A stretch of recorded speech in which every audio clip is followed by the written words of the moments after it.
Acá estamos nuevamente con esta idea de acercar libros, recordar libros a todos aquellos que nos gusta leer. Les agradezco a todos los amigos que enviaron un mensaje, que les gustó la idea de repasar algún que otro libro en este tiempo de cuarentena. Hoy se me ocurrió acercarme a un libro también distinto, como el que leía los otros días. Este es los Evangelios Apócrifos. Como todos sabemos, los Evangelios son 4 para nosotros.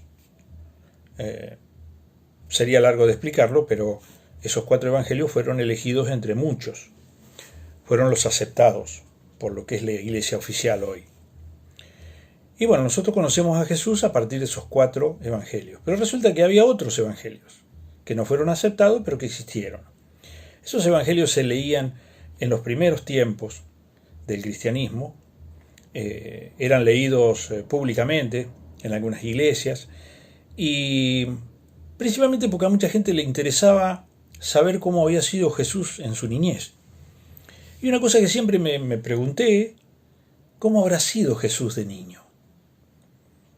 Porque Jesús tenía ese poder, lo había tenido siempre. ¿Qué cosas hacía? ¿Cómo jugaba? ¿Cómo era?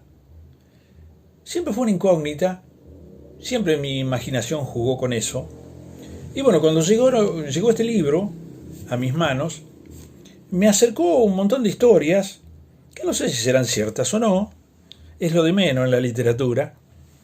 Lo importante es lo ameno que resulta esto, lo bello que resulta leer. Para mí, siempre digo, me ha ayudado a vivir leer.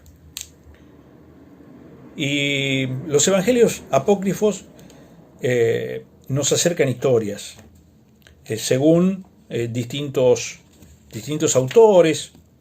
Este, por ejemplo, es el evangelio árabe de la infancia de Jesús. Un evangelio aparentemente escrito por árabes que cuentan historias de cómo había sido Jesús en su niñez. Vuelvo a repetir, puede ser creíble o no, es lo de menos. Pero a mí me encantó esta historia de las figuritas de barro, así lo llaman, ¿no? Es el capítulo 36 de este libro. Y dice, un día, cuando Jesús había cumplido los 7 años, jugaba con sus pequeños amigos, es decir, con niños de su edad. Y se entretenían todos en el barro, haciendo con él figurillas, que representaban pájaros, asnos, caballos, bueyes y otros animales. Y cada uno de ellos se mostraba orgulloso de su habilidad, y elogiaba su obra diciendo, mi figurilla es mejor que la vuestra. Mas Jesús le dijo, mis figurillas marcharán si yo se lo ordeno. Y sus pequeños camaradas le dijeron, ¿qué, acaso eres el hijo del Creador? Y Jesús mandó a sus figurillas marchar, y enseguida se pusieron a dar saltos, dice esta historia. Después las llamó y volvieron. Y había hecho figurillas que representaban gorriones, y les ordenó volar y volaron, y posarse y se posaron en sus manos. Y les dio de comer y comieron, y de beber y bebieron. Y ante unos jumentos que hicieran, puso paja, cebada y agua, y ellos comieron y bebieron. Los niños fueron a contar a sus padres todo lo que había hecho Jesús, y sus padres le prohibieron para en adelante jugar con el hijo de María, diciéndoles que era un mago y que convenía guardarse de él. Esto te lleva a pensar, a imaginarse uno, ¿no?, a ese Jesús maravilloso que a muchos nos cambió la vida, que nos enseñó tanto y en el que pensamos siempre y al que le pedimos. Siendo niño, ¿cómo habrá sido su niñez?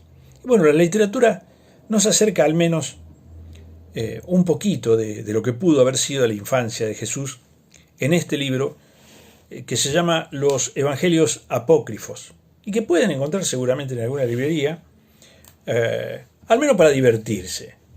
Por ahí Borges, cuando habla de estas cosas, dice que lo de menos es que sea o no verdad. Lo importante es la historia, la imaginación y todo aquello que nosotros podemos disfrutar a través de estas historias. Así que bueno, hoy se me ocurrió acercarles este librito, Los Evangelios Apócrifos. Como siempre es un placer poder leer y pensar que hay alguien del otro lado compartiendo conmigo la idea de estar junto a un libro. Seguiremos, si es que a ustedes les gusta, eso se verá cuando acepten o no esto, y lo seguiré haciendo o no. Así que como siempre, bendiciones para todos.